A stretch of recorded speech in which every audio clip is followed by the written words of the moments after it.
جب میرے آقا صلی اللہ علیہ وآلہ وسلم کا وصال ہو گیا، جب آقا پردہ فرما چکے، تو بلال حبشی رضی اللہ تعالی عنہ کی کیفیات کیا تھی آپ جانتے ہیں؟ ان کی کیفیات انگلش میں سنا ہے، آج اردو میں بھی اسی واقعے پر اپنی گفتگو کو ختم کرتا ہوں۔ سیدنا بلال حبشی رضی اللہ تعالی عنہ کو جب میرے آقا صلی اللہ علیہ وآلہ وسلم کی جدائی کا درد اس قدر ہوا کہ جب مدینہ المنورہ کی گلیوں میں چلتے، ہر طرف میرے آقا صلی اللہ علیہ وآلہ وسلم کے چہرہ والضحیٰ کو تلاش کرتے تھے، آقا کے حسن کے متلاشی تھے کہ کسی طرح آقا صلی اللہ علیہ وسلم کا حسین چہرہ میری نگاہوں کے سامنے آ جائے۔ اس حضرت آپ صلی اللہ علیہ وآلہ وسلم کے بارے میں دیگر صحابہ کرام علیہ رضوان سے بلال حبشی رضی اللہ تعالیٰ عنہ یہ سوال کیا کرتے تھے کہ کیا تم نے میرے محبوب کو کہیں دیکھا ہے؟ کیا تم نے میرے آقا کو کہیں دیکھا ہے؟ آقا صلی اللہ علیہ وسلم پردہ فرما چکے ہیں، میرے آقا صلی اللہ علیہ وسلم اس دنیا سے جا چکے ہیں، اور سیدنا بلال رضی اللہ تعالیٰ عنہ آقا صلی اللہ علیہ وسلم کے بارے میں صحابہ سے پوچھ رہے ہیں، طیبہ کی گلیوں میں سوال کر رہے ہیں، بتاؤ میرا محبوب کہیں دیکھا ہے؟ اور پھر وہ وقت بھی آتا ہے جب بلال حبشی رضی اللہ تعالیٰ عنہ مدینہ المنورہ کو چھوڑ کر ملک شام کے شہر حلب میں تشریف لے جاتے ہیں، کیونکہ طیبہ میں آقا کی یاد آتی ہے، طیبہ کی گلیاں آقا کی یاد دلاتی ہے بلال حبشی رضی اللہ تعالیٰ عنہ کو۔ بلال حبشی ملک شام کے شہر حلب میں چلے جاتے ہیں، 1 سال حلب میں گزارتے ہیں، اور پھر ایک وقت ایسا آتا ہے قسمت انگڑائی لیتی ہے، مدینے والے کا دیدار کرتے ہیں، آقا خواب میں تشریف لاتے ہیں، خواب میں آ کے آقا بلال حبشی سے فرماتے ہیں، ہے میرے بلال میرے شہر کو کیوں چھوڑ دیا؟ ہے میرے بلال میری یاد نہیں آتی؟ مجھ سے ملنے کا جی نہیں کرتا؟ کیا تم مجھ سے ملنا نہیں چاہتا؟ بلال حبشی رضی اللہ تعالیٰ عنہ رات کے وقت آنکھ کھلتی ہے، بے چین ہو جاتے ہیں، فوراً بلال حبشی اٹھتے ہیں، اونٹی پر سوار ہو کے مدینہ المنورہ پہنچ جاتے ہیں، مدینہ المنورہ کے در و دیوار کو دیکھتے ہیں، آقا کو تلاش کر رہی ہے بلال حبشی کی آنکھیں کہ آقا کہاں ہیں؟ خواب میں آ کے آقا نے بلایا تھا، پھر حجروں میں چلے جاتے ہیں، آقا کو تلاش کرتے ہیں، آقا نظر نہیں آ رہے، پھر بلال حبشی فوراً آقا کے قبر انور پر چلے جاتے ہیں، قبر انور پر رو رو کے کہتے ہیں، آقا غلام حاضر ہے، لبیک یا سیدی لبیک یا رسول اللہ۔ آقا دیکھیے آپ کا غلام آ گیا، آپ کا عاشق آ گیا، آپ نے خواب میں آ کے حکم ارشاد فرمایا بلال آ جا۔ بلال ملک شام کو چھوڑ کے حلب کو چھوڑ کے آقا آپ کی بارگاہ میں حاضر ہو گیا ہے، آقا میں آپ کی بارگاہ میں آیا ہوں اور آپ پردے میں چھپ گئے ہیں، یا رسول اللہ صلی اللہ علیہ وسلم جلوہ دکھا دیجئے۔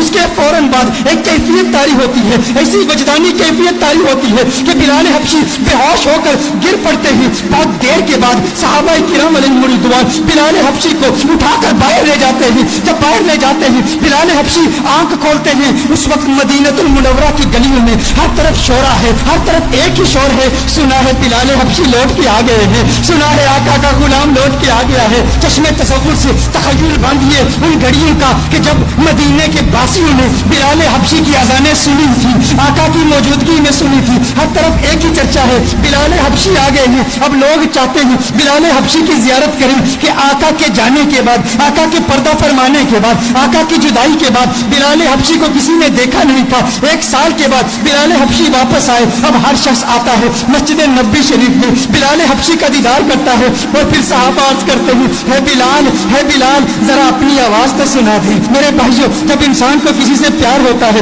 جب انسان کو کسی سے محبت ہوتی ہے، اگر وہ محبوب دنیا سے چلا جائے تو اس کے محبوب کے بستوں پر بھی پیار آتا ہے۔ میں اپنا بتاؤں، میری دادی کا انتقال ہو گیا ہے، میری دادی سے مجھے بہت پیار تھا، بہت محبت ہے۔ آج بھی گھر میں اگر دادی کی عمر کی بوڑھی عورتیں گھر میں آئیں، وہ جو دادی کے ساتھ باتیں کیا کرتی تھی، جو دادی کے ساتھ گفتگو کیا کرتی تھی، آج بھی اگر ہم ان عورتوں کی آوازیں سنیں، میں کمرے سے گزرتا ہوں تو رک جاتا ہوں، وہ آوازیں مجھے اچھی لگتی ہیں، کیونکہ وہ آوازیں مجھے میری دادی کی یاد دلاتی ہیں۔ یہ وہی عورتیں ہیں جو دادی سے کلام کیا کرتی تھی، دادی جن قبروں سے گزرتی تھی ان قبروں کو دیکھتا ہوں تو دادی کی یاد آتی ہے۔ اسی طرح جس سے انسان کو محبت ہوتی ہے تو محبوب کے دوستوں سے بھی پیار ہوتا ہے، ان کی آوازوں سے بھی پیار ہوتا ہے، وہ لمحے یاد آتے ہیں، وہ گھڑیاں یاد آتی ہیں، وہ ساتیں یاد آتی ہیں۔ صحابہ بلال حبشی کے پاس آئے، بلال حبشی سے کہتے ہیں، اے بلال حبشی آج وہ اذان تو سنا دے جو آقا کے دور میں سنایا کرتا تھا، اے بلال آج وہ اذان سنا دے۔ بلال حبشی کہتے ہیں،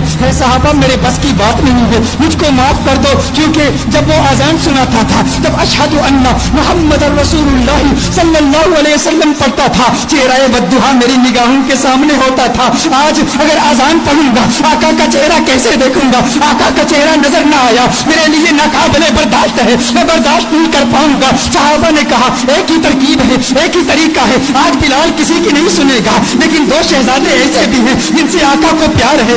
آقا نے فرمایا جس نے ان سے پیار کیا اس نے مجھ سے محبت کی. جو ان کا دشمن وہ میرا دشمن. وہ کون ہے؟ وہ نواسے ہیں محمد عربی کے, وہ آقا کے نواسے ہیں. کہا اے بلال حبشی آج ہماری نہیں سنتے, ان شہزادوں کی تو سن لو. صحابہ حسنین کریمین کے گھر جاتے ہیں, حسنین کریمین کو بلا کے لاتے ہیں. امام حسین ہیں, بلال حبشی ہیں. امام حسین بلال حبشی کا ہاتھ پکڑتے ہیں. اے بلال دیکھ آقا کا نواسا آیا ہے. اے بلال ایک مرتبہ وہ آزان سنا دے, مجھے میرے نانا کی یاد ستا رہی ہے. بلال حبشی امام حسین کو اٹھا کے اپنی گود میں رکھ لیتے ہیں اور کہتے ہیں ہے میرے آقا کے شہزادوں, میں تمہاری بات کیسے ٹال سکتا ہوں, تمہاری بات کیسے رد کر سکتا ہوں. میں سناؤں گا آزان, بتاؤ کہاں سناؤں. امام حسین بلال حبشی کے ہاتھ کو پکڑ کے فوراً مسجد میں لے جاتے ہیں. کہا اس مسجد کی چھت پہ کھڑے ہو کے آزان سناؤ. اب بلال حبشی آزان پڑھتے ہیں. طیبہ کی گلیوں میں بلال حبشی کی وہ آواز گونجتی ہے, اللہ اکبر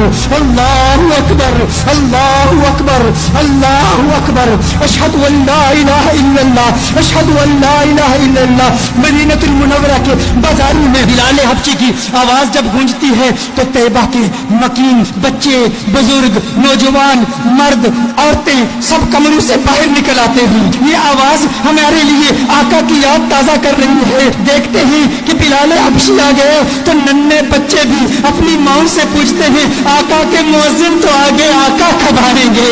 ہماری آنکھیں تڑپ رہی ہیں, کب حسن مصطفیٰ کو دیکھ لیں, کب چہرہ ودعا کو دیکھ لیں, کب آقا کے گنگریالے بالوں کو دیکھ لیں.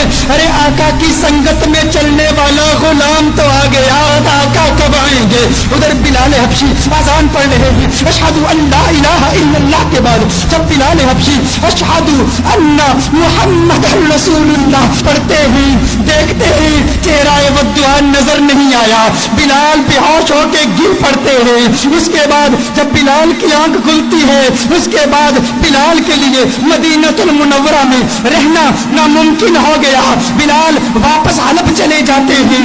یہ انداز ہے میرے آقا کے عاشقوں کے. ہم ہمیشہ کہا کرتے ہیں کیا وجہ ہے کہ یہ انداز ہماری نوجوان نسل کے دلوں میں ابھی تک منتقل نہیں ہوا. ہمارا بچہ کرکٹرز کے نام جانتا ہے, ہمارا بچہ فٹ بالرز کے نام جانتا ہے, ہمارا بچہ باکسرز کے نام جانتا ہے, ہمارا بچہ ریسلرز کے نام جانتا ہے, ہمارا بچہ دنیا کی سیلیبریٹیز کے نام جانتا ہے, ہمارا بچہ کارٹون کے کیریکٹرز کے نام جانتا ہے, ہمارا بچہ بالی ووڈ سٹارز کے نام جانتا ہے. لیکن ہمارا بچہ آقا کی نگاہوں کے اسٹار بلال حبشی کا نام کیوں نہیں جانتا. یہ ہم پر فرض ہے. اگر عشق مصطفیٰ کی محفل سجائی ہے تو آج ارادہ کر لیں ہر روز رات سونے سے پہلے ہم بلال حبشی کے واقعات اپنے بچوں کو سنائیں گے.